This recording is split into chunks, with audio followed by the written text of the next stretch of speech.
You mark my words, sir. These violent delights have violent ends. Hello everybody, my name's James. That was a dodgy southern accent. And this is Westworld. It's the game that's come out to coincide with the TV series. It's out today. I am playing the launch version. It's been in soft launch for a little while online in other app stores, and of course it ties into the very, very popular HBO show, which I do watch and I do like, so I have some context for all of this. Now, the way that it's modeled is very much on the Fallout Shelter model, which I'm sure you can immediately tell just by looking at it. The idea being that there is an underworld, a cross-section of which you can see down here, of different rooms which you unlock over time, all of which have different functions, and the idea is that you're using this to manage the overworld, which is where the hosts look after the guests who turn up to be catered for, just like in the TV show. If you want to cater to them, you just do it by tapping on one of these buildings. You'll swish in, and here you go. Here are some patrons who need to be entertained. Now, this patron is interested in playing cards, so I've got a list of hosts that I've already built over here, and they all have specific expertise. So I want to pair them up with someone who is tasked to their activity. In this case, they want to play cards, so we play cards. These two are interested in a love plot. I've got two hosts which can do that at the moment. Lawrence, who's a pretty expensive host, so one of the top tier ones. I'm going to hook her up with Lawrence, so it'll take a couple of minutes for their little narrative to play out. Once they've played out, I go and collect rewards for them. Over here in the sheriff's office, if I double tap, I can show you we've already got. This is them in the middle, these two of their narratives. 9 minutes to go for them. And each different building offers a different kind of experience. Over here we can rob some banks. That's what these guys want to do, so I'm going to hit them here. We're going to choose, let's use Emmett for this interaction. The more you use hosts, the more experience they come. But also, as well as becoming better at what they do start to go wrong from overuse and start glitching out, which is something, if you're familiar with the show, is a theme in there. The way that you deal with that is by going in here. This is Diagnostics, so you can bring different hosts down. I'll just show you one here. I'll just bring this lady down. She's going to go in for Diagnostics now. It takes a few seconds, and then the guy will tell us whether she's healthy or whether she needs to be a little bit reprogrammed to stop her being kind of mental. So if I hit the button, we should get information. There we go. I have to back out to do it. 100%. She's good. So she's back out and into the workforce. We've got the guys down here who will repair people after fights. If you've seen the series again, you'll recognize these two. We haven't had any full punch-ups, but they've been hinting at it. And over here, of course, is where we build our hosts. So if I hit this button here, I now have a basic host code. I can manufacture that for 200 coins. And this is how we get our hosts into the world. We've got a Harriet Graham. Had to perform an amputation. This is a cornerstone of her backstory. And she'll have a specific task. Now, con artist, this is good. I need one of these guys. He's a 500. As you gain your points and your gems and your experience, the codes become available to you. You can, of course, go in and buy them. So if I want a premium host code, I have to pay 250 gems and all that. So yes, of course, like with Fallout Shelter, it's free to play and you can speed up your progress by going in and chucking coins at it. Now, I'm going to go down here. See, two of these hosts' narratives are complete. So if I tap one of them, 95% satisfaction with Lawrence. So I get loads of XP and cash for that one. This lassie is still in the middle. Oh no, we can start an interaction with her. She hasn't begun yet. And over here, we've got another one who's finished, who is 74%. That's pretty good. Pretty satisfied. Not as high as Lawrence, obviously.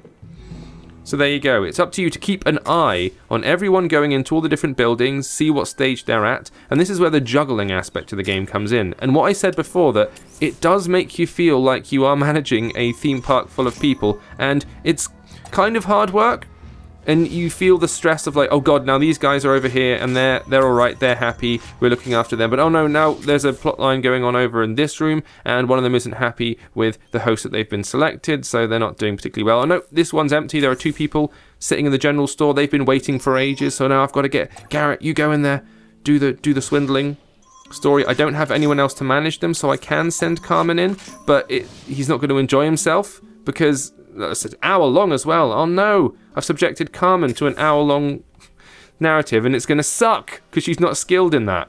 That's annoying.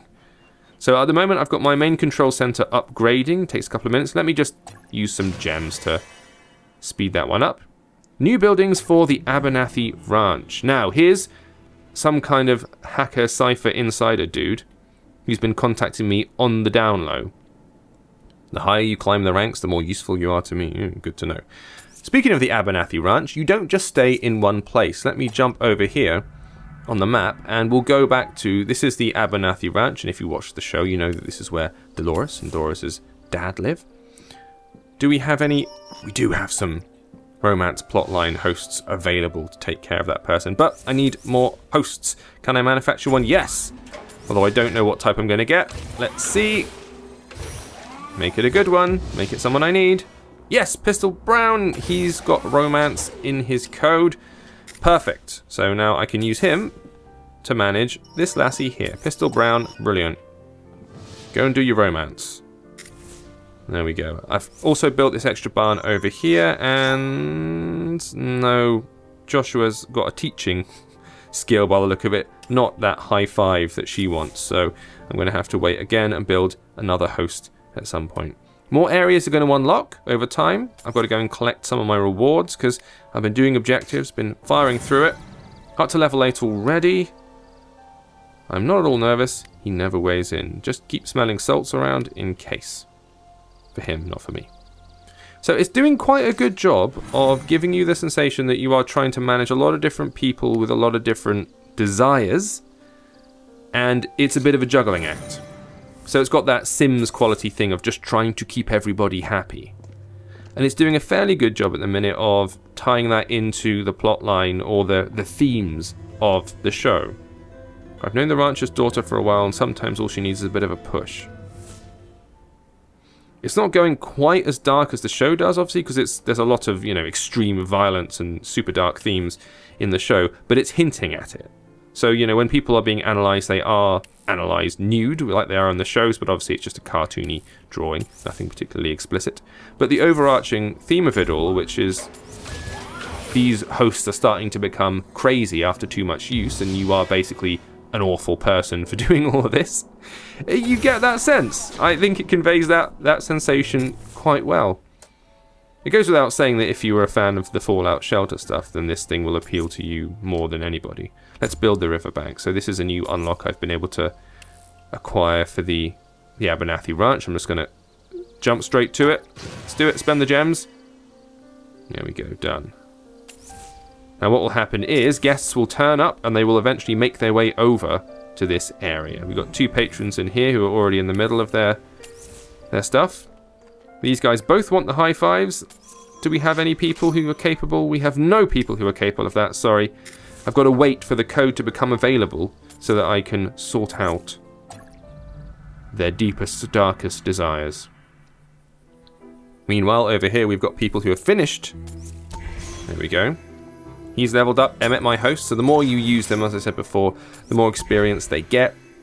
And that also allows them to take on different missions. So in the middle here, one place I haven't looked at is this journeys element, where you need to send out several different hosts, in this case 5 hosts for a journey. Now it requires I have enough available that are at the right star rating. So I can take you, just need a 1 star for Emmett, 1 star for Pistol Brown, and 1 star for you. See, I've been playing for a little while, so I've acquired quite a few hosts.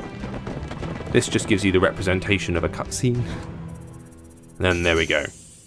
Bunch of rewards, got some more code. You've also got the ability to effectively, stack cards. You know how in card games you can like push 2 or 3 cards together to upgrade another card? You can do the same thing here, but with hosts. So you can kind of dismantle 3 or 4 pre-existing hosts using host code people, and then use that to improve another host. So these prototype XP guys, these ones, you can use these to level up. These are effectively like almost duplicate cards, so you won't send them above ground, but when it comes to upgrading a pre-existing host, you can use them because they're just basically biomatter. How's this going? We need to analyze some. Let's do a little bit of critical analysis before we go. This is the bit where in the show you've seen them sitting down and asking the hosts questions. Try and work out what their problems are. So let's start the analysis of these guys. And this is done almost like, you know, Reigns, the game which is about managing the 4 different aspects of your kingdom by answering questions in the right way to keep everyone happy. Well, this is this, but with questions. So if whatever question I ask, have you ever read the book Alice in Wonderland? This gives me 1 positive and 1 negative. The other 2 have 2 negatives, so I'm going to use that one. No, I'm not much for reading. That's good. So, again, this is positive and negative. I'm going to use this one. I think this is probably better. Have you had any cognitive breaches in the past few hours? Good. This gives me only one downside. So I want to use that one. I've got a knife. I'm going to attack you. What do you do? Ah. Good answer, Amit. Straight to the point. Now that question at the end has 3 downsides. I don't like the look of that. So it's a case of choosing which one is not gonna... I think this one is probably best. Do you consider yourself funny? Well, my mother laughed at all my jokes. And then this one here gives me two boosts. So this is probably the best overall standing for that analysis session. Interview completed. I got some coins for that. There we go. And the hosts are happy. Hopefully. So that's what to expect from this one. This isn't a proper review, obviously, because these games basically take a million years to play through and properly review. You can't do it in an afternoon because it's not really fair. So check back with Pocket Gamer for a review in due time. And in the meantime, you can get this free on iPhone and iPad at the very minute. Westworld, for your playing pleasure, you absolute monster. Thanks for watching. See you next time.